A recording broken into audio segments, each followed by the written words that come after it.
Good morning. It's Monday, July 14th, 2014. I'm Yael Wissner-Levy. This is a special broadcast of the i24 News Morning Edition. Operation Protective Edge entered its 7th day this morning as the IDF has continued to carry out massive strikes within the Gaza Strip from land and sea, and Hamas has continued to fire rockets at Israeli towns and cities. Just a short while ago, Israel shot down an unmanned aircraft near the coastal city of Ashdod. Reports say that this drone was shot down with a Patriot missile from the center of the country.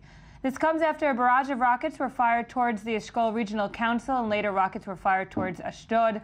And late last night, 3 rockets exploded in open territory in the Western Galilee after sirens blared in Nahariya, Ma'alot, and other communities in the north of the country.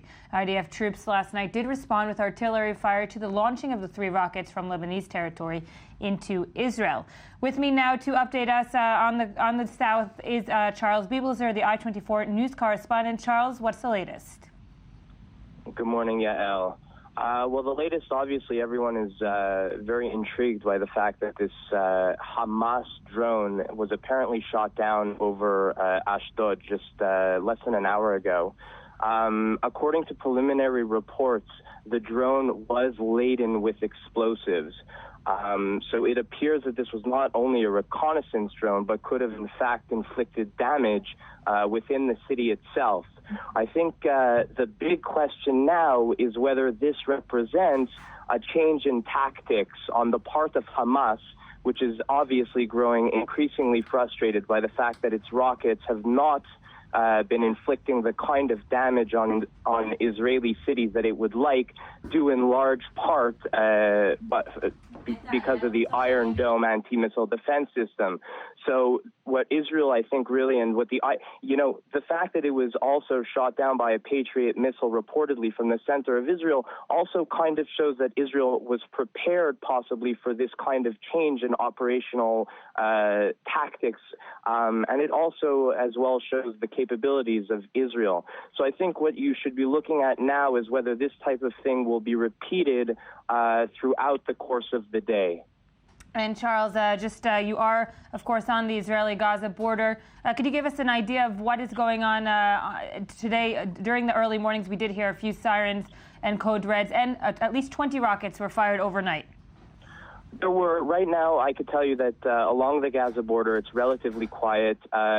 We just stopped on the side of the road here. We did hear a loud boom not more than 15 minutes ago. I can't confirm to you what it was. There were rockets fired overnight, but it was relatively quiet. I think the major thing to look out for today is the fact that the IDF has evacuated large amounts of people from the northern Gaza Strip, where about a third of the rockets fired at Israel throughout Operation Protective Edge have emanated from. And what we're really looking for today is to see whether the IDF significantly steps up its airstrikes on that area of Gaza, which in turn could cause Hamas to increase its rockets against Israel as well. So that's what's to look out for today. Charles Biebelzer, i24 news correspondent. You will, of course, be updating us throughout today's special broadcast. Thank you for joining us. The Inner Cabinet met late last night to discuss a ground operation. As of Sunday yesterday, 42,000 of the 48,000 reservists authorized by the Cabinet had been called up. They're going to be replacing the conscripts that are deployed in other regions who will be reassigned in preparation for a possible ground invasion. With me in studio is i24 News diplomatic correspondent Tal Shalev. Good morning, Tal. Good morning, yeah. Can you give us the latest from within this inside security cabinet, and what are you hearing?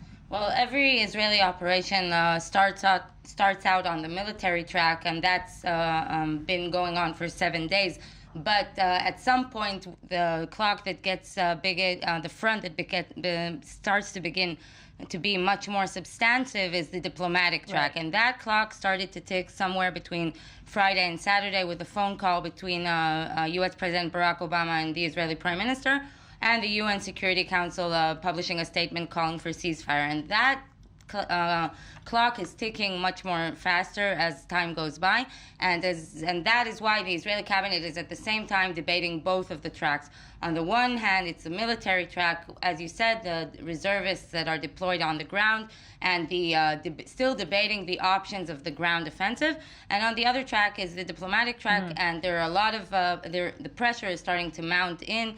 And if you ask many in the Israeli government, it could be an hour, it could be 2 hours, it could be 24 hours, it could be 48 hours, but it is the beginning of the end, because the pressure of the international community and the diminishing overall image of Israel is starting to be this is the battlefront now, and Israel has to take care of that. So it's a lot of both of these issues are debated at the same time at the cabinet meetings. And could we assume, we do know that Netanyahu has put a very strict order on his other ministers not to leak to the press, but could we understand from the going-ons that there's just not a unanimous decision within the top cabinet, and this is why there has no ground operation has been made? No, on the contrary. We understand that inside the Israeli cabinet there are debates, there are different views, people are, there are different solutions. There is a problem. Israel said that the goal, set a very modest goal for this operation, restoring the calm to the south and to the Israeli cities at all. But what is restoring the calm, and how long and how sustainable is this calm? Because that was a 2012 ceasefire agreement with Hamas, did restore the calm, but for only a year and a half. So many in the Israeli cabinet are calling to find a much more thorough solution, and that is what's being debated now. And how much international pressure can you rally to support this position? And this is there are a lot of in the upcoming 48 hours, we'll probably get a lot of drafts going between Israel and Hamas through different mediators. At some point, there will be an agreement, and this operation will be over. So going into the final stage, perhaps. And yesterday, of course, thousands of residents did evacuate northern Gaza, mainly in Bet Lahia and Bet Hanun, following an ultimatum that was delivered by Israel through leaflets dropped from the air or over the phone. The Gazan Interior Ministry, however, did call on residents not to comply with these demands, saying it was part of the psychological warfare in Israel. In the 6 days of the operation, 170 Palestinians have been killed and over 1,100 have been injured.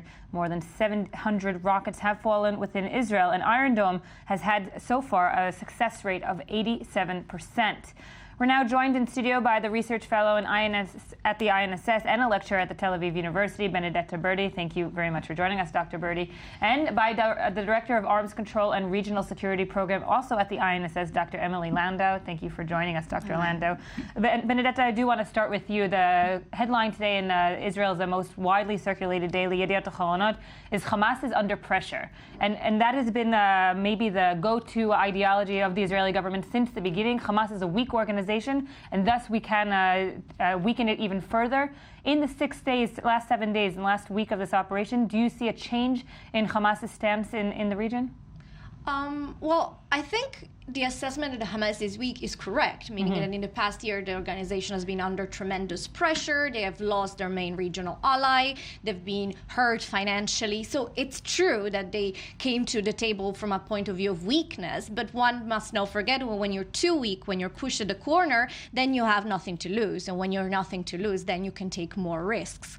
And right now we're seeing really Hamas trying to reclaim national status, to reclaim popularity, to score popularity points on the ground by raising the level of confrontation with Israel.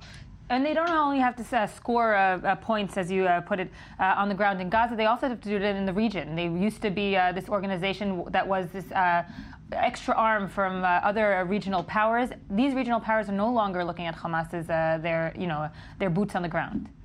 Yeah, I mean, as Benedetta said, I think it's very clear that Hamas is increasingly feeling isolated, alone, without support in the region. Many assess that was the reason that they went for this operation in the first place. I mean, remember, we had 3 days where Israel's prime minister was saying, quiet for quiet, if you stop the rocket fire, and nothing, will happen from our side. And Hamas went into this with eyes wide open. Many assess that it was, some way of reasserting itself, bringing itself back, to the place that it had been maybe 2 years ago or more. They prepared some surprises for Israel, as they said, Right, new tactics. And what Right. we saw at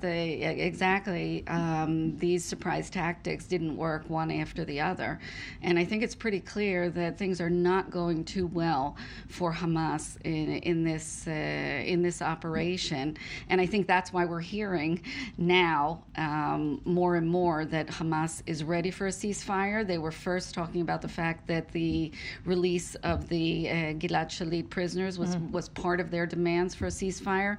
From what I heard this morning, they've dropped that. They're now talking about just opening Gaza up Right. and stopping the fire, so they've already reduced their demands. That is an indication that they are pretty well ready for a ceasefire. If we also look at the geopolitical developments in the region, does that have a direct impact on what's happening with Hamas's demands, with Hamas's standing? For instance, yesterday, of course, the P5+1 countries did meet in Vienna over Iran. Iran, as a huge supporter in the past of Hamas, maybe now is not relaying the support as much as because of this deal.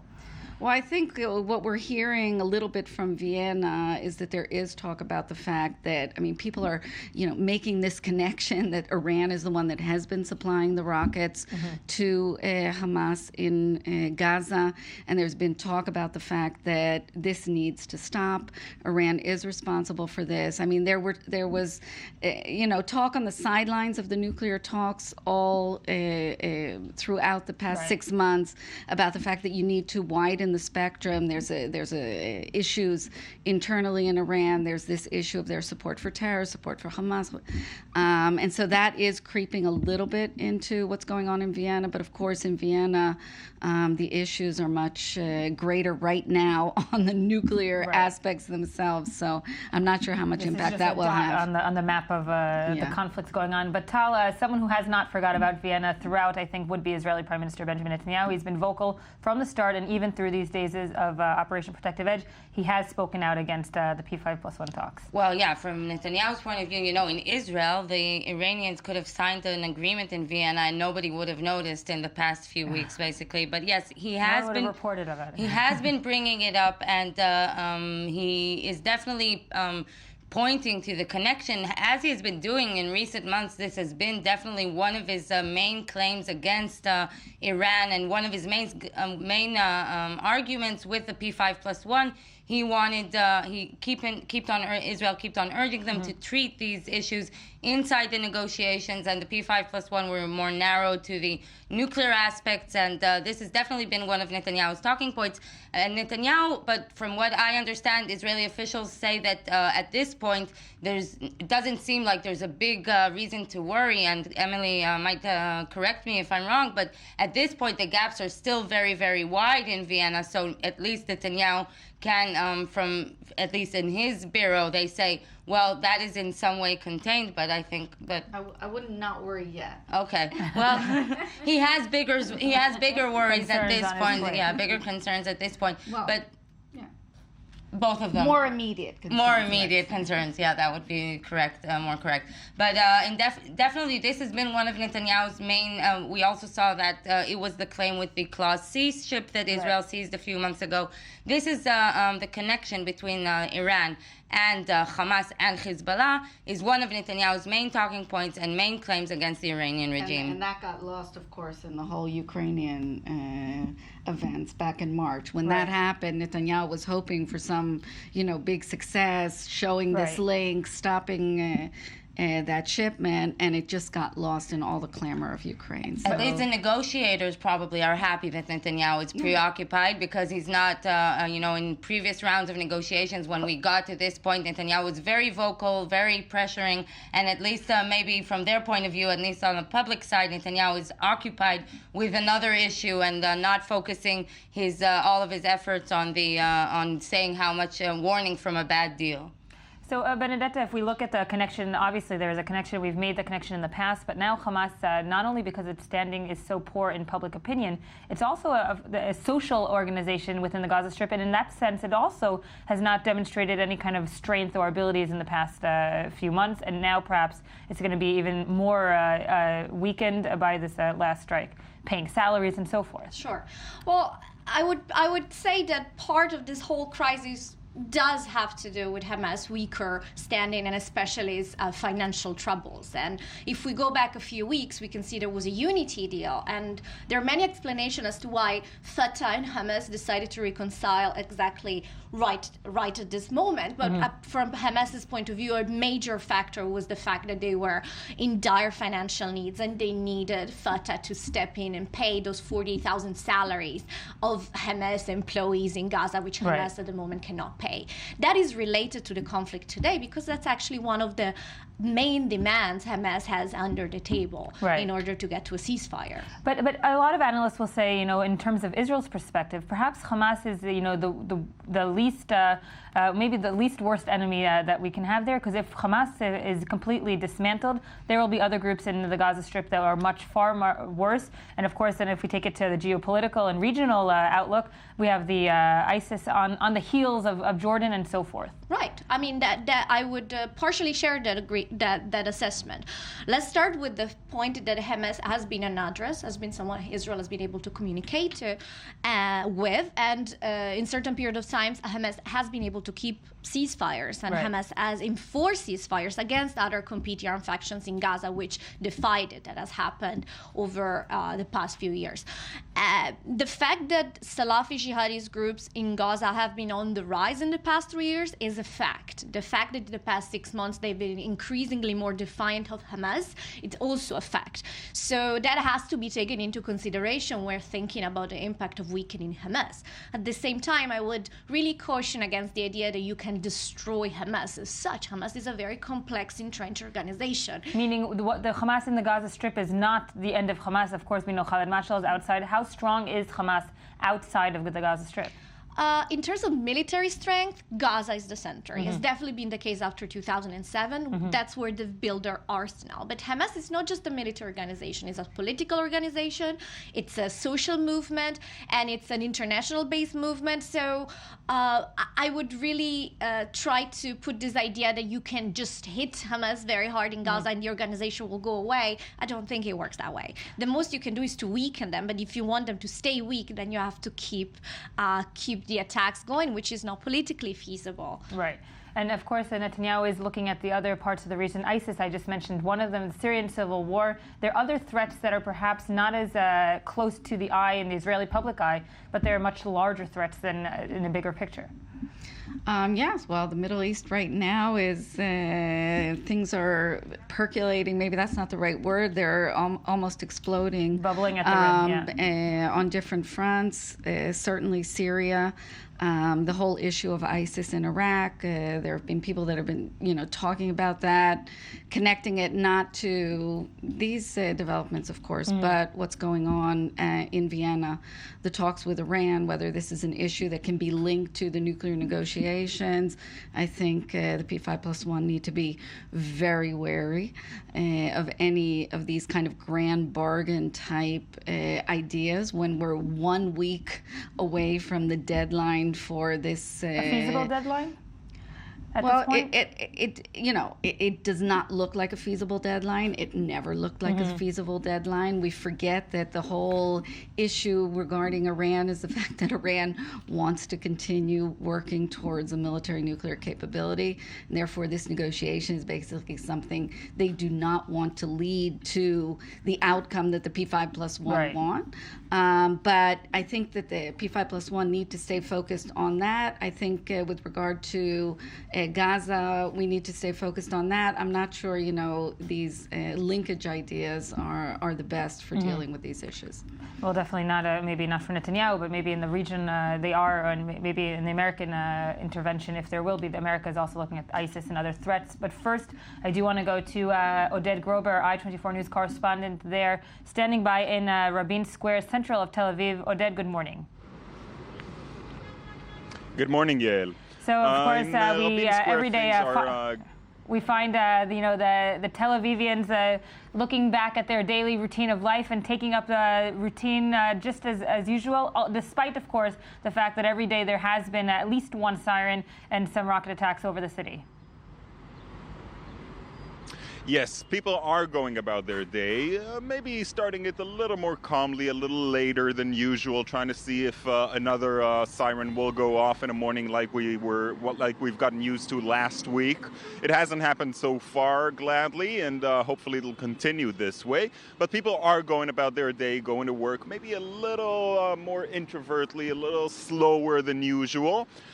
We have heard that businesses around in the city have reported quite a major slowdown, about 30 to 50%. But as we've seen, normal life does continue. Yesterday for the World Cup, people, the Hamas as well, have taken a break, and people did go out to watch the game in pubs, on the beach, and at home, of course. So things hopefully will get back to normal. Yesterday, just one siren in Tel Aviv itself. Hopefully even that won't happen today. We'll, of course, let you know as the day continues what actually develops here on the ground. Oded Grober there at the Kikar Rabin Square in central Tel Aviv. Thank you for joining us. You, of course, will be updating us throughout the morning. Excuse me, I'm already mixed up by myself. We're going to go back here into studio. Paula Slier, the Middle East Bureau Chief of Russia Today, thank you for joining us. I want to take the other perspective, of course, of the Russia Today has been, of course, it's an international media network. It is looking at the conflict from perhaps a different perspective. And many of the things that are perhaps in Israel has been the criticism of the Israeli media has not been showing what's happening actually in Gaza all the time. Would you say that Russia Today or other international media, people are on the ground in Russia, journalists are on the ground in Russia, and they're trying to show a different picture than what the Israeli media is doing? Look, let me preface my comments by saying I think all media is criticized. It depends on who's watching us, whether they feel we give enough perspective to one side than to the other. Russia Today, the channel I work for, is a different channel in that we're a Russian news network, but we are providing news to a foreign audience. So we're different from other Russian media. I think the Russian media itself, if I can just make a few comments on that talks to Russian people in their own language, reflects very much what the Kremlin's position is, which is that it basically supports Israel's right to defend itself while at the same time reflecting and being sensitive to the Palestinian side. So Moscow is trying to present a very balanced perspective on what is happening, and I think the Russian media inside Russia is able to reflect that. Our audience tends to be quite anti-West and quite pro-Palestinian. We are making a very concerted effort to try and show both sides of the story. So to directly answer your question, I'm here in Israel, I'm covering the Israeli perspective. We do have a journalist who's in Gaza covering the Palestinian side of the story. If anything, the criticism that's being leveled at us, but this is from our regular viewers, is that we're not sensitive enough to the Palestinian side of the story as well. And we have been instructed by our editors to try and show the Israeli side as much as possible. So I'm getting as much airtime as he is. I'm showing the effect of the Israeli rockets. I'm showing the situation in Israel. But I really do think that it doesn't matter who you work for. There's going to be criticisms leveled by people watching you or not watching you for those precise reasons. One of the biggest criticism, perhaps, is, and not justifiably so, and this could be argued, is that Israel has an Iron Dome missile interceptor and the Palestinians do not. And does Israel have to apologize for the fact, in terms of numbers, in terms of journalists, they, at the end of the day, there are headlines that are just statistics. The number of dead in the Gaza Strip versus the number of injured here and so forth. I think that's a very, very valid point. I mean, it's certainly the observations I make. It's almost as if because the casualty count in Israel is so much lower that the Israelis need to apologize for that. It's not that anyone's saying that as such, but of course the Gazans are going to receive and do receive so much more sympathy simply because so many more people are dying on the Gazan side of the story. We are making a story looking at this kind of technological imbalance, if you like, but I certainly don't think the perspective, and certainly not the perspective that we're covering, is that Israel in any way has to apologize for that. It's just the reality on the ground, and the statistics talk to that. What I do think is also very interesting is the humanitarian side of the story. It is something that we are covering in the sense that hospitals in Gaza are running out of supplies. The sense that even though Israel is trying to get as much supplies across into Gaza as possible, you already have a situation in Gaza that was pushed to some kind of breaking point even before the current situation developed. I was talking to a doctor in Gaza, and he said even before this confrontation, the hospitals were running some 30% short of medicine. So you're feeding into that kind of desperate situation even before this latest flare-up of violence. I want to just let Dr. Landau respond. Well, I would say it's interesting, this whole, the media coverage and the biases that are there, and there are so many biases, obviously, in the media coverage. Because, first of all, obviously, it's not about the number of people dead, because in Syria, they're being butchered, on a daily, weekly basis, and the world is basically yawning and not worried about that at all. In terms of the coverage, whereas the minute Israel gets involved, there's a big deal. But I would say about Iron Dome, it's quite ironic.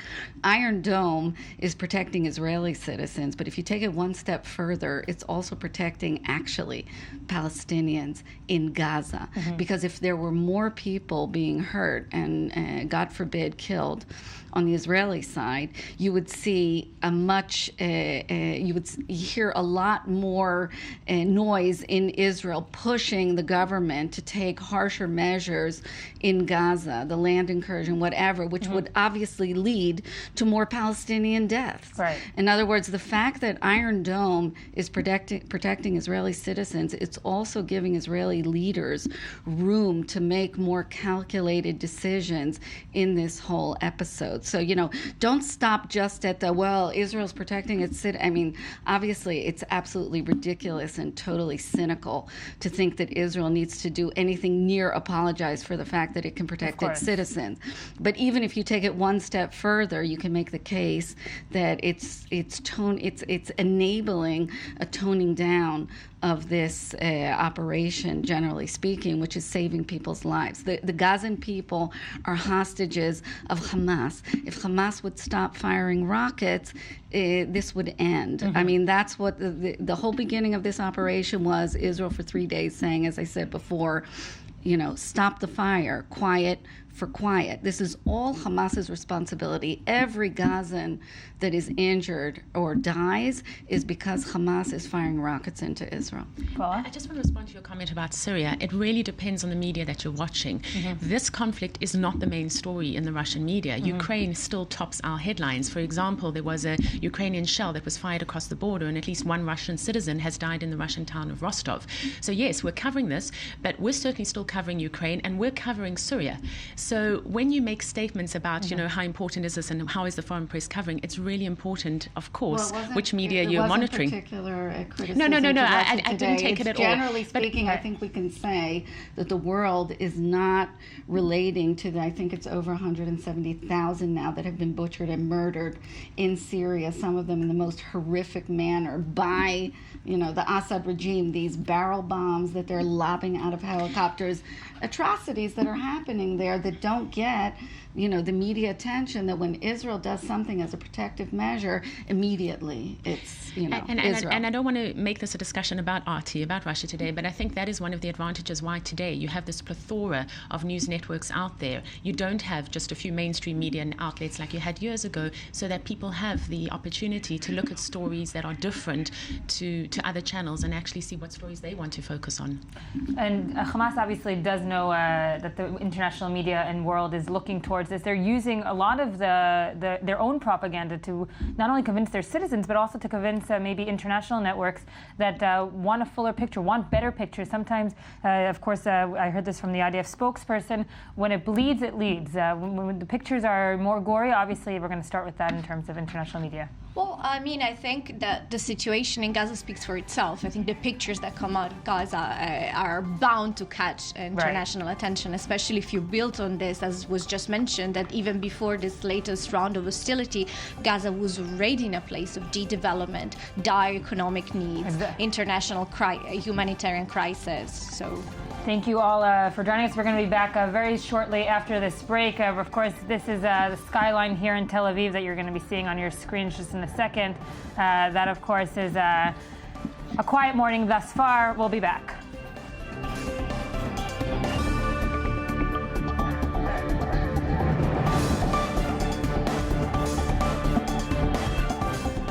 Welcome back to i24 News Morning Edition. We are, of course, in a special broadcast of the Morning Edition this morning. Operation Protective Edge has entered its 7th day. The IDF has continued to carry out massive strikes within the Gaza Strip from land and sea. Hamas has continued to fire rockets at Israeli towns and cities. And just a short while ago, before 8 o'clock this morning, Israel shot down an unmanned aircraft near the coastal city of Ashdod. And we heard from our i24 News reporter that this drone was shot down with a Patriot missile from the center of the country. This does come after a barrage of rockets were fired towards the Eshkol Regional Council this morning and later towards Ashdod. Late last night, 3 rockets have exploded in open territory in the Western Galilee after sirens did blare in Nahariya, Ma'alot, and other communities in the north of the country. IDF troops responded with artillery fire to the launching of the 3 rockets from Lebanese territory into Israel. Still with me in studio is Dr. Benedetta Bertie, the research fellow at the INSS and a lecturer at Tel Aviv University. Dr. Bertie, thank you for staying with us. And Dr. Emily Landau, the director, Arms Control and Regional Security Program at the INSS. Thank you for joining. And Paula Slier, the Middle East Bureau Chief at Russia Today. Thank you also for staying. We're going first to our i24 News correspondent, Daniel Roth. Daniel, you're right next to an Iron Dome missile interceptor. We won't say, of course, where. Can you give us the latest from where you are?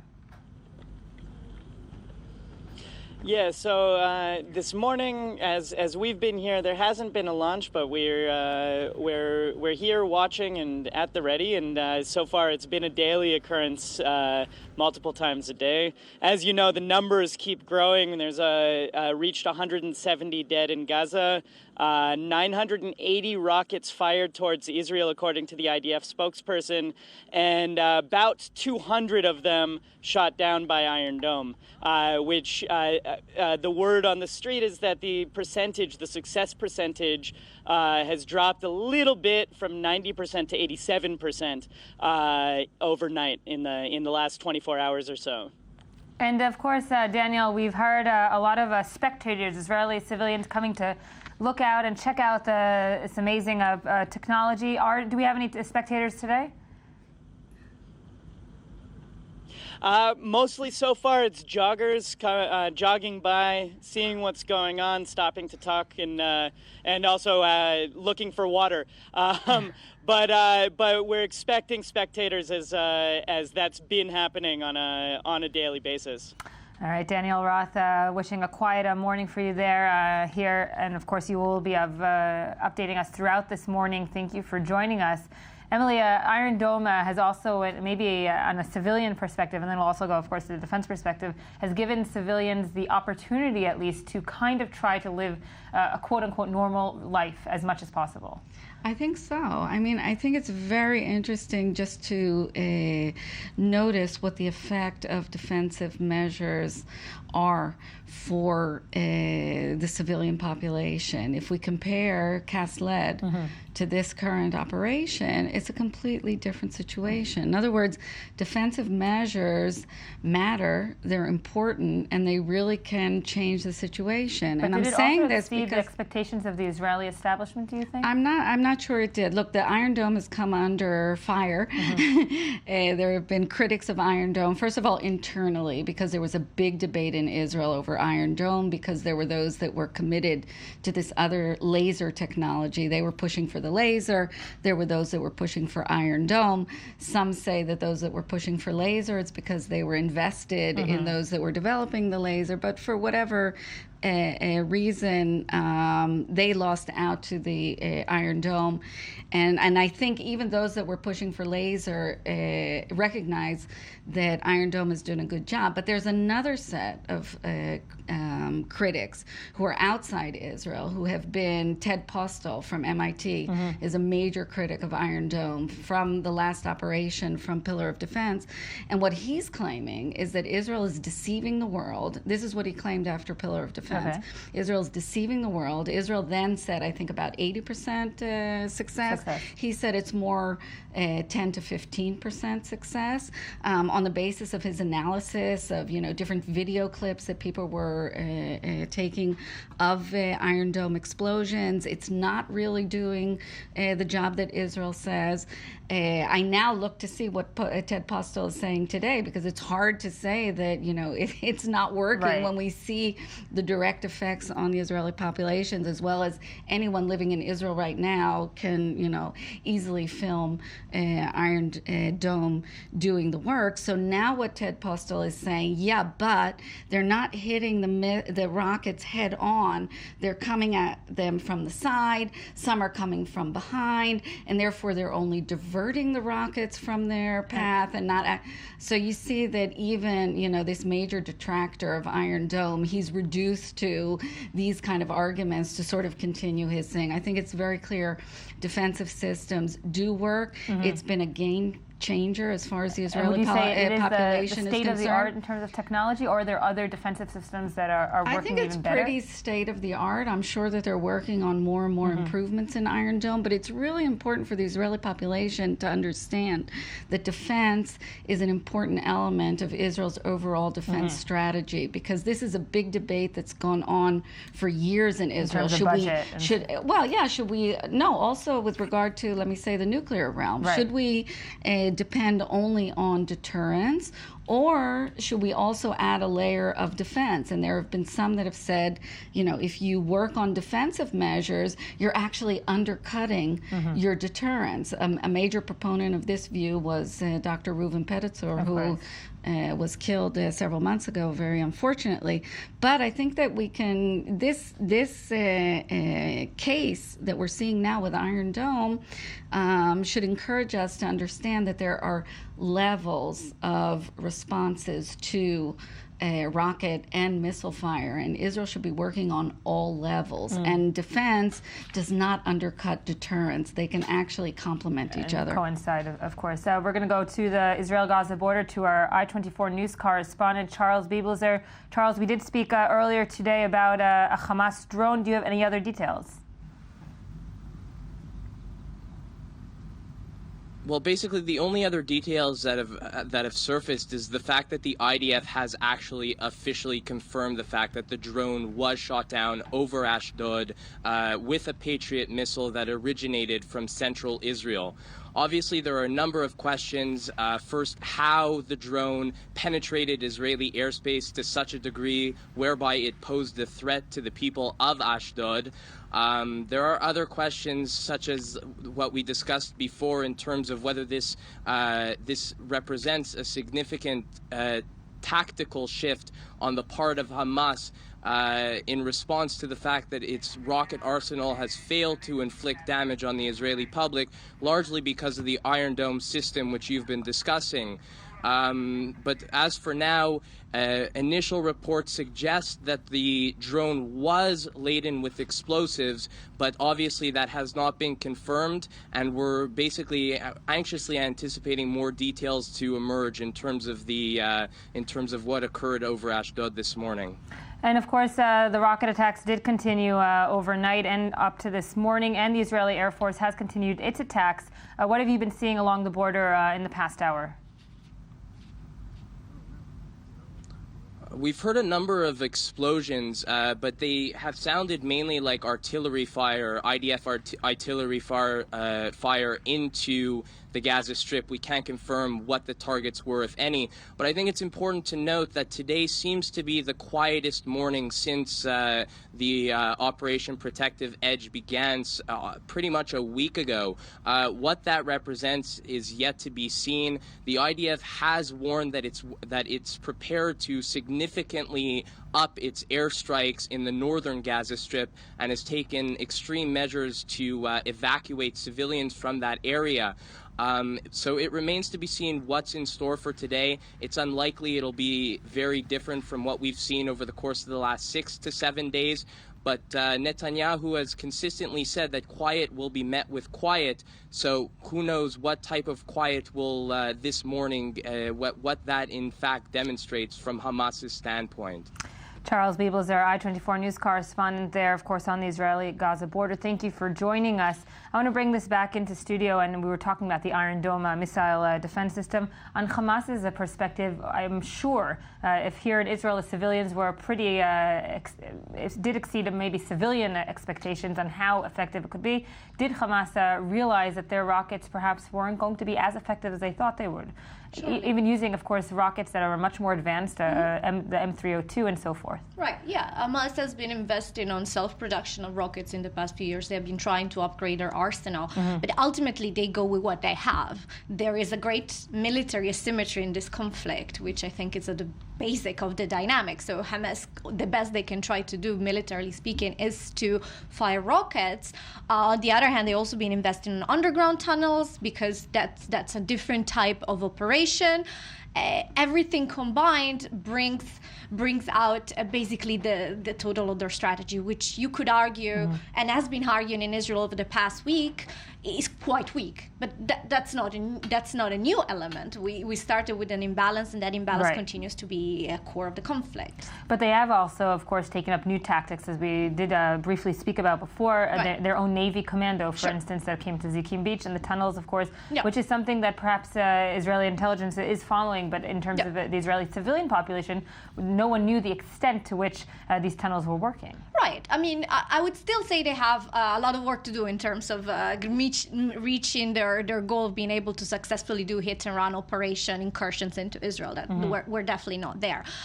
One thing Hamas has been doing is looking at Hezbollah after 2006. And Hezbollah after 2006 has really been investing on conventional warfare, and it's also been investing on planning for this type of incursions. So there is some type of similarity there, but of course we're talking apple and oranges in terms of military capabilities, with Hezbollah still being the much older, bigger brother, so to speak. There was a very tense night, as it has been in the last week or so, at least the past 7 days. This is next report does summarize last night's activities between Israel and Gaza.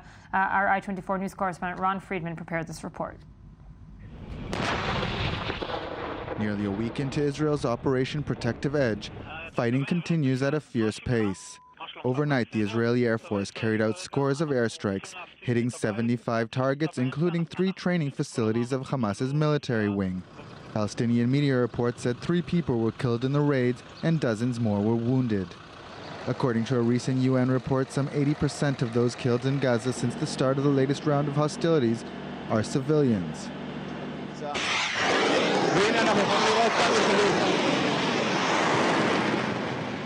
Despite the attacks, Palestinian terror groups continued their fire on southern Israel, sending residents of Ashdod into bomb shelters at daybreak with a barrage of 12 rockets. Israel was also attacked from the north last night when Palestinian terrorists based in Lebanon fired 3 rockets towards settlements in the Galilee. The attacks caused no injuries or damage, and the IDF responded by shelling the sources of the fire. A similar incident was recorded near the Syrian border, where Israel fired missiles after a mortar landed in the Golan Heights. International pressure on both sides for a return to calm has increased, with Western foreign ministers meeting to try to advance a ceasefire agreement. Meanwhile, the threat of an Israeli ground incursion remains on the cards after the army recruited tens of thousands of reservists. And we're, of course, back here in studio. Dr. Bertie, of course, now Israel is at a fork in the road, one could say. Yesterday it was looking either towards expanding its operation or towards a ceasefire. Today it does seem, just from here and there, bits of reports that both sides are looking, at least in their best interest, is a ceasefire right now. Right. I would argue that that's correct. It is in both sides' interests. I think Israel is very wary of a full-scale ground operation in Gaza, mostly because of political feasibility and international credibility. I think from Hamas's perspective, Hamas gains in the short terms in terms of popularity from a short conflict with Israel, but as the conflict expands and becomes another cast-led, then Hamas's popularity does go down, and there's also a risk of being severely hit from a military side. So I think the interests match in terms of a ceasefire, but that doesn't mean necessarily that we will have a ceasefire. There have been a couple of attempts in the past week. They've failed. Hamas has put a number of demands. They're not really ready to give up on them. I would argue that the main demand that we're working on is to go back to the terms, not the implementation, but the written terms of the 2012 ceasefire, which implied some gradual opening of both Rafah and on the Israeli side of Gaza. There is freeing prisoners, which is very much debated. Some parts of Hamas says is more ambivalent. Other parts within Hamas is very much sticking to this demand. And then there's the paying of the salaries. Right. But the bigger question perhaps is, and this I want to present to you all, is there is maybe not one mediator that both Israel and Hamas will agree upon. Not only that they'll agree upon, there is maybe not one mediator that even wants to take up this job. Right. Dr. Landau? Yeah, no, I think maybe the bigger problem is that there's no mediator that wants to take this role on. If we, again, go back to Pillar of Defense, because we have to not forget, I mean, this is the third time we've been basically in the same dynamic. We know how it starts, we know how it continues, and we know how it ends, and it's going to end with a ceasefire. Sooner or later, it will end with a ceasefire. And if we look at 2012, that's a short-term ceasefire. But in 2012, I think after like the 7th day, Hillary Clinton was already on a plane coming over to talk about the ceasefire. We don't see that kind of intervention happening yet. We've heard stuff, maybe Turkey, and maybe Qatar, maybe Egypt a little bit, but it's not clear who's going to help broker that kind of ceasefire. I want to say that I think it is in Israel's interest to go for a ceasefire. I don't think that Israel doesn't want the land incursion just because of the issue of, how the media will view this and international pressure, et cetera. I think Israel has good strategic reasons of its own not to want to go in, because you have to ask the big question, what will it achieve? Israel needs to chart its course vis-a-vis Hamas and Gaza. It needs to decide what its strategy is. It can't do that when it's immersed in this operation. And therefore, I think it is in Israel's interest to go for a ceasefire. Then Israel has to devote some serious thinking to its strategy towards Hamas. It's long-term strategy. It's long-term strategy. This never happens, right? Because you only start policymakers only start thinking about something seriously when there's some crisis. But that is what is going to have to happen. I think all the talk about going in and destroying every last rocket in Hamas, I don't think that's a very smart strategy for Israel. I don't think it's really feasible on the one hand, and I think more rockets will find their way into Gaza on the other hand. There's no realistic strategy to end the missile threat. There have been some that have been talking about a lot on Israeli media, to get some kind of Syrian dynamic. Syrian, I mean the chemical weapons issue. But again, this goes back to your initial comment. How did that, Syria agreeing to join the CWC came about because Russia pushed Assad into it. There was a strong external power that basically, I would say, and you might have dispute with this, but I think there was some conversation between Putin and Assad where Putin said, you want to continue on, you better do away with your chemical weapons, because this guy in the White House might actually take military action, and that could create some kind of escalation on the ground that would really endanger you. We don't have that in Gaza. We don't have that in Gaza, and if I take that assessment a step further, Paula, maybe perhaps neither the Russians nor the United States is maybe fatigued with the region, while Russia doesn't have a direct interest as it did in Syria in the Israeli-Gaza conflict, and thus is keeping its paws off. I mean, that's accurate. It's not as if the Russians have come to the table and said, we want to play a mediator role here. But parallel to that, they certainly are well positioned to be perceived well by both sides. I mean, on the Israeli side, you have the Russian President Vladimir Putin a week ago meeting with a Sephardic rabbi. The comment he made was that Russia supports Israel's right to defend itself. Israel is an important country for Russia for numerous reasons. Geographically, the Middle East is close to Russia, and it's an unstable region, for lack of a better word. And Israel, in that respect, is almost seen as a haven of stability. You also have the threat of Islamist extremism spreading across to Russia. You have 20% of the population there that is Muslim. You have the Chechen problem. You also have a huge amount of the Israeli population that comes from the former Soviet Union. And in that respect, you have these strong social, cultural ties. I mean, the Russian president at one stage did say that they respect the right and they want to defend Russians who live inside this country. But on the other hand, you have a long history with the Palestinians that dates back to the Soviet Union times, and Hamas has been hosted, I think it was 2006, 2007 in Moscow. Right. So, and Right you have this mutual relationship where Russia needs Hamas to possibly lift its image in the Arab world, and Hamas needs Russia to bring it back from isolation in international circles. But you don't see Russia pushing forward a mediator of its choice. Not at the moment, but the Middle East, and you mentioned the Syria scenario, the Middle East is an opportunity for Russia to assert itself. And certainly what happened in Syria was that, I think, and again, I don't know if you would agree with me, but Russia came to the forefront as being a very powerful broker in that situation. And when I travel this part of the world and talk to Palestinians, they certainly see the Russians as being a more credible broker than the Americans. So it is well poised to actually meet both sides and to facilitate talks if it wanted to. If it wanted to, it would be an opportunity for it to kind of lift its image within this part of the world. But it's not rushing to do it at this particular point, but doesn't mean it won't. Right, and of course, what we are seeing, who we're seeing being pushed to be the mediator, most likely is either Egypt and Qatar, and that's being pushed also by the West. And also, it's in Israeli interest maybe to say that Sisi is a leader that Israel can work with, and they also know his position regarding Hamas. Right, and I would say that's traditionally has been the Egyptian role. If we look at the last rounds of confrontation between Hamas and Israel, in the end, it was Egypt stepping in to bring back a relative state of calm. And many people are saying, well, Egypt cannot do this today because the relationship with Hamas is extremely poisonous, which is a very fair point. The relationship between the Sisi government and Hamas is extremely antagonistic. Right. But let's not forget that Mubarak was fairly antagonistic towards Hamas as well, and yet Egypt under Mubarak was able to broker ceasefires between Israel and Hamas in the past. So Egypt is definitely a contender. They have shown interest both through diplomatic statements, but also through a back channel reaching out to both sides to try to secure a 40 hours temporary ceasefire. The first attempt was rebuffed, but apparently they're trying again. And the addition of Qatar, although it's not sure, it's not certain whether Qatar is actually interested in being on board, but Qatar would be perceived as counterweighting, meaning Egypt being so perceived as anti-Hamas and Qatar being, of course, as one of Hamas's main financial backers. So that seems like it would work well in terms of securing the interest of both sides. We've heard also on this show, it's Israeli sources saying, if we push Egypt to speaking to Hamas, we're actually going to be pushing them to maybe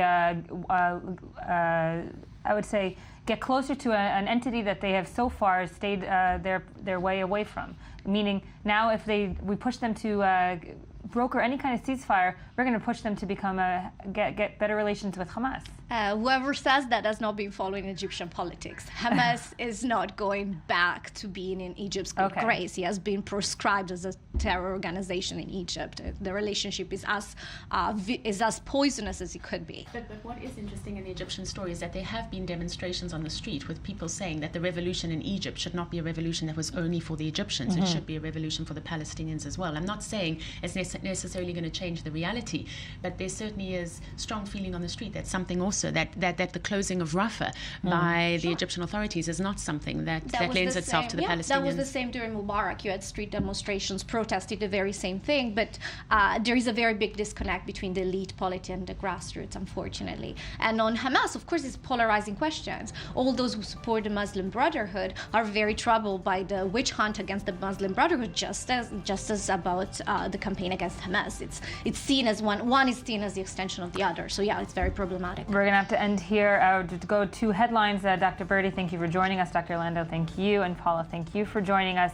We're, of course, on a special broadcast up until 12 o'clock Israel time. Next up are the headlines, and we'll be back.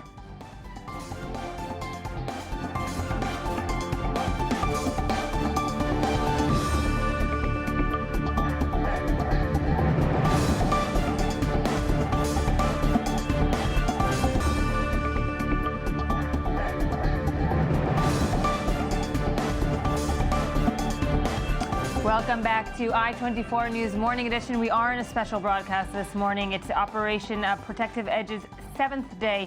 The last news that we have heard from our correspondent down in the south is that the Chof Ashkelon region has been turned into a closed military zone. We will be receiving more information from Charles Biebels, our correspondent down there. And of course, we also read out the Hamas statement that has just been released, saying that more drones have been released to the Israeli skies, and they saying it's going to the depths of Israel, to the state of Israel. This comes after, of course, earlier this morning, a Patriot missile intercepted a Hamas drone over the city of Ashdod. We're now joined in studio by the head of the Diplomacy and Conflict Studies at the IDC in Herzliya, Professor Gali Golan. Thank you, Professor Golan, for joining us. And by the former Deputy National Security Council and the Council for Peace and Security Advisor of Israel, Brigadier General in reserves, Israela Oron. Israela, thank you for joining us. And the I24 News diplomatic correspondent, Tal Shalev, you're back in studio. I do want to start with you, Tal. We did speak about a cabinet meeting late last night. No pure results, if you can put it that way.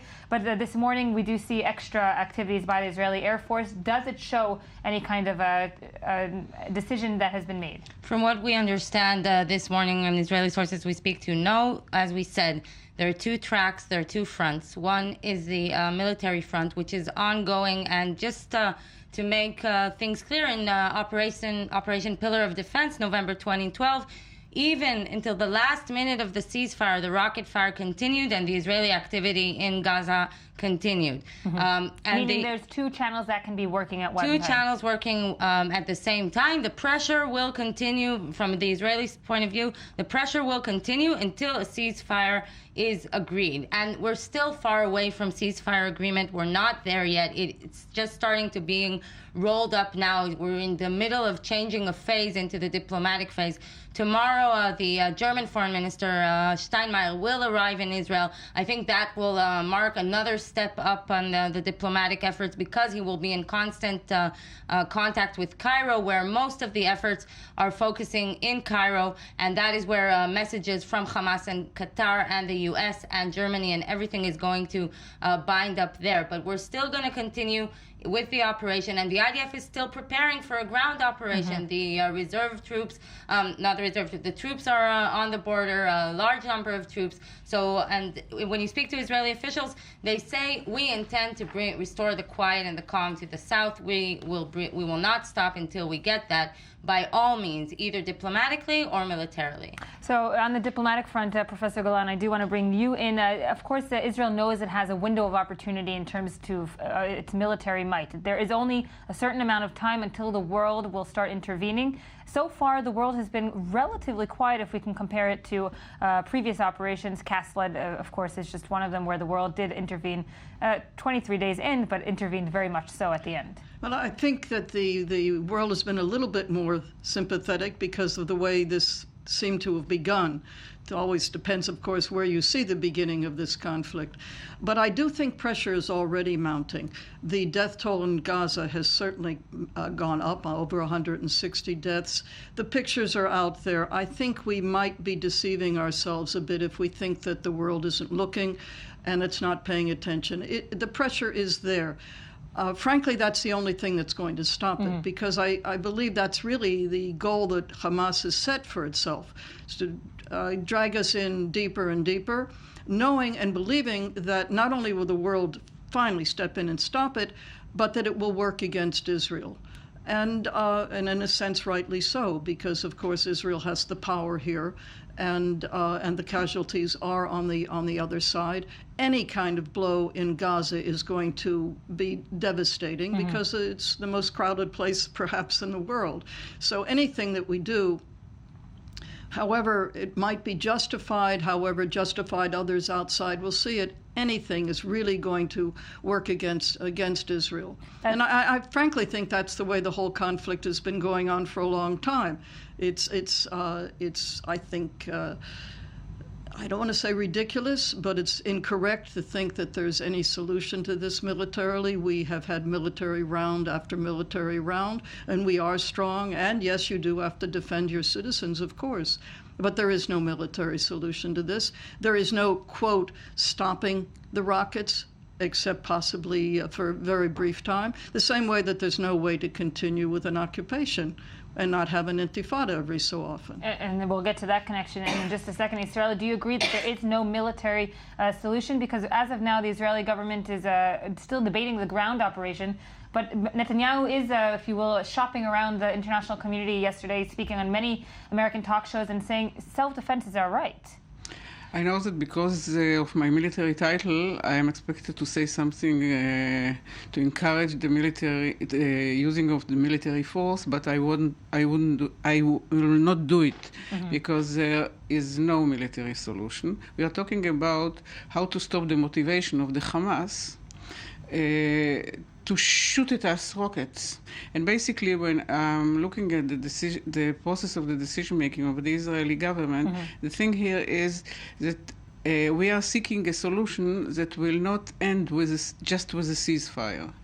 But because we are looking for the next 1 year, 2 years, maybe even, I would like to be ambitious, like 5 years, and we don't want to repeat it again. And the only way not to repeat it again in a few months is by limiting the ability of the Hamas to produce or to acquire weapons. And this through is what? Yes, through some kind of international monitoring, because the other way to do it is for the IDF to go into Gaza.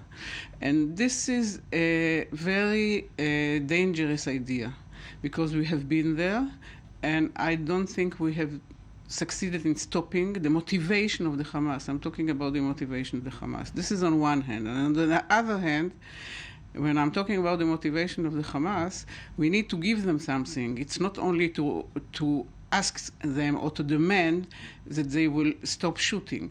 When we are talking about long term, I think we need to provide, we or the international community, need to provide some kind of an incentive to the Hamas to stop shooting. In economical terms, I hope that in one day they will stop telling the world that they want to destroy us and they don't recognize our existence here. But till then, I think that they will settle for just not fighting with us, not shooting at us, and living their lives. As for now, their lives is, as they say, and I believe it's true what they are showing in the television, as for now, the living in Gaza is not worthwhile to live. But I'm going to be the devil's advocate here on purpose here, Paula. Netanyahu will say, in response to this, hypothetically, will say, I do have a commitment to the citizens. And the citizens of the South have been living under a threat and actual reality that no citizens of the world would comply to be living in. And thus, I need to respond. Long-term goals can be discussed afterwards. Now we have to fix the problem today. You tell? I don't think Netanyahu is. I think when you hear Netanyahu, publicly he has his messages, but when you see how he's acting in the past few weeks, I think he's much more on this side. He understands the constraints and the restraints he has to abide by. He definitely understands the international community. It's not by mistake that yesterday, it's no coincidence that yesterday he gave a whole interview facade on the American talk shows. He understands that he needs to explain the international community. He understands that the diplomatic clock is ticking, and he definitely understands that a ground operation or reconquering Gaza will not bring the solution, and he's been very cautious. The question is, and actually by this he has gained points in the general Israeli public, but he's losing a lot of points, I think, in his own political base, and that is something that we should be concerned of, because I hope that at some point he won't be too concerned from his political base and then try to maybe take a miscalculation. Right. Yeah, I would take that further. I agree. I think that analysis is absolutely correct. I would take it further, because I think the government of Israel's obligation to the people of Israel is to end the conflict. I really do. I think that every time there's a terrorist attack, every time there's a war, every time there's something like this, there is an obligation, and the first obligation, in my opinion, is to bring it to an end, not a temporary end. I mean, I respect restraint. I respect also the other side inside the government. I think if we talk in very practical terms, Hamas is definitely not a very pleasant enemy on the other side, and clearly has not been willing to recognize Israel's right to even be here. They want an Islamic State in all of the area, in Palestine and beyond. But there have been, and I think there are, opportunities. The major opportunity has been twice when Hamas and Fatah reached an agreement, particularly the last time, where Hamas was in fact very weak politically within its own people, in serious trouble domestically. Fatah reached an agreement, but because of Hamas's weakness, it was an agreement to go with the Fatah policy, with the Fatah agenda, which was negotiations with Israel. And presumably a referendum at some point if an agreement is ever reached. That was the opportunity. It was a similar opportunity in the Mecca agreement a number of years ago. I think that's what we have to go for, because Hamas isn't going to disappear. The best we can hope for is to somehow tame them, much the way the PLO was tamed. I hate to say it, put it in those terms, as somebody who believes in a just peace agreement.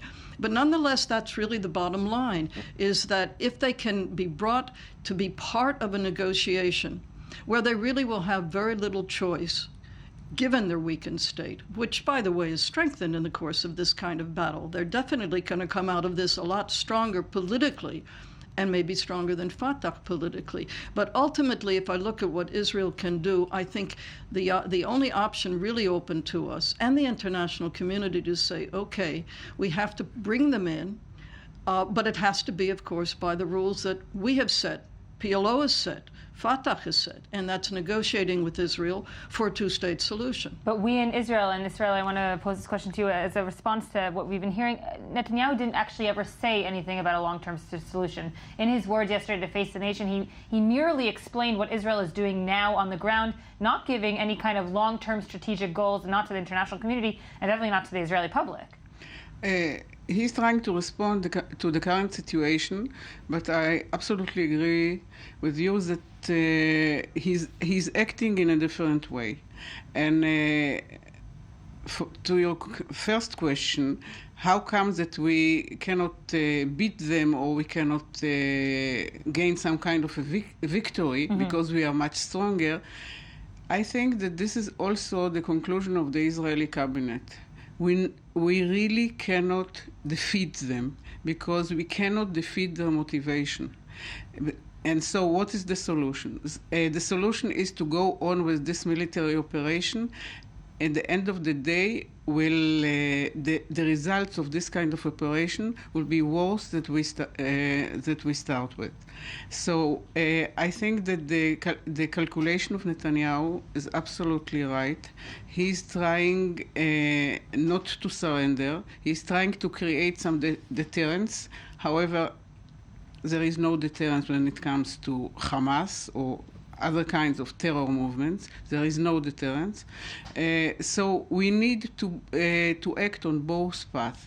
The first one is the military one, and to try and to achieve what we can. And the other one is, of course, the diplomatic path. And I absolutely agree is that the role of Abu Mazen could be much more important, not only for this crisis, but even for the future, I hope, negotiations. So for the role of Mahmoud Abbas, the Palestinian president, to be even considered, it's also on Israel, perhaps, and on Netanyahu to bring him into this current crisis. Because we do see, of course, we can call it the absence almost of American, despite yesterday's, of course, phone call with Kerry. The Americans have largely been absent if we can compare it to other conflicts. Well, I'm not sure. I think it's a lot behind the scenes. Kerry has suffered a lot of bashing here in the area in the past 9 months or the past year. So I think that Kerry is definitely there. Just last week, the Obama special advisor, Philip Gordon, was here in Israel. He was engaged in mediation. Kerry is engaged in mediation. I think the fact that we do not see it does not mean that they're less involved. But yes, there are initiatives, joint initiatives from Tzipi Livni, the chief negotiator, from her side to try and cooperate with Abbas and try to make some kind of bigger. There are reports of trying to make some kind of bigger solution that will include maybe a renew of negotiations. I'm not sure we can get that far. I'm not sure that this is realistic. I think it would be a very good goal to achieve, but I'm not sure that this. I think first Israel should focus on stopping the fire and stopping the fighting, because what happens to Israel's international image in the meanwhile is a long-term effect of Israel again being portrayed as offensive, Israel again being portrayed by these pictures in the international media showing the offensive in Gaza. You know, every conflict starts out, well, we are attacked by rockets, but after a few days, the pictures are coming out of human suffering in Gaza. Right. And this is, we talked about it before, it's growing. It's a growing effect from caste lead to Pillar of Defense, and this is just another one. We don't need more demonstrations. We should. I think that Israel should first focus on stopping this round, and of course, it's very important to renew negotiations. If it's possible to have a joint effort, that would be great. But I'm not sure that's possible. Israel? I would like just to add that I can understand Israelis that think that this is not fair because we didn't start this round, and all of a sudden we had to run to the shelters with our small and young grandchildren in my case, and this is really not fair. But and the response for this is like seeking for a revenge. But I have been in the military for more than 27 years, and I can assure you that revenge is no military plan. But the diplomacy channel at the same time is hard to maybe push within the Israeli public. I just want to remind a poll that was made and published by our colleagues at Channel 10 showing that the majority of Israelis are in favor of continuing the airstrikes, maybe because they don't feel as much as in times of war because of this Iron Dome missile system, but less are, of course, in favor of any kind of ground operation.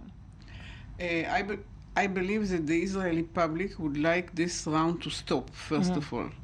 And but they don't make that connection that we've been making here between that and the peace process. And this is exactly the responsibility of our leaders to make them understand the connection and to make the linkage between continuing this war and what will happen next.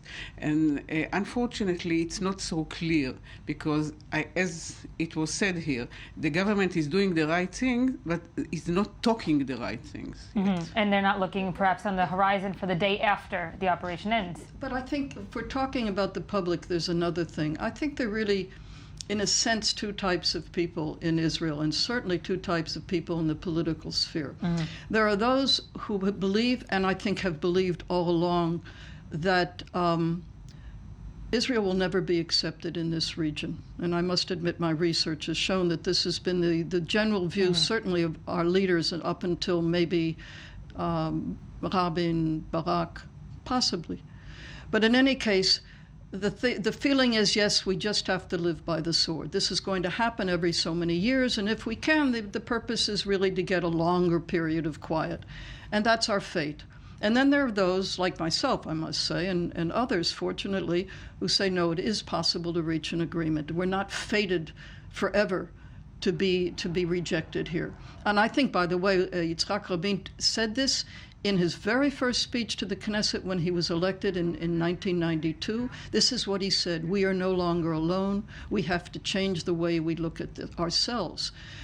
But I think, and I have been in discussions with quote, very important people in the Israeli leadership and ex-military, and they have said to me that I'm dreaming, that the best we can hope for is, oh, great, we got 10 years after we moved to the West Bank. That's the best we can hope for. We're going to go quickly to our I24 news correspondent, Charles Biblazer. You're down on the Israeli-Gaza border. We did just hear of sirens and 2 interceptions over Ashkelon. Can you further elaborate? Hi, Yael. Yes, I can confirm to you we actually saw with our own eyes 2 rockets fired from the northern Gaza Strip were intercepted right after their launch, pretty much. It was actually not over the city of Ashkelon. At least it didn't look like that. It looked as if it was no more than 1 to 2 kilometers away from the strip, which is interesting because generally speaking, the range of Iron Dome is 5 kilometers. So it's possible that the batteries were located 5 to 10 kilometers away, but the rockets that they launched and the interceptor missiles were incoming towards Gaza. As well, I can continue to tell you that we have seen intermittent strikes on the northern Gaza Strip. The IDF has asked people to vacate the area seemingly for good reason, as it does seem that most of the rocket fire, at least that which we've seen today, has emanated from that area. Charles Biebelzer, I24 News correspondent on the Israeli-Gaza border. Thank you for joining us. I want to thank all my guests here this morning. We will be going for a short break, and we'll be returning to this discussion. This is I24 News special broadcast, Day 7 of Operation Protective Edge. We'll be right back.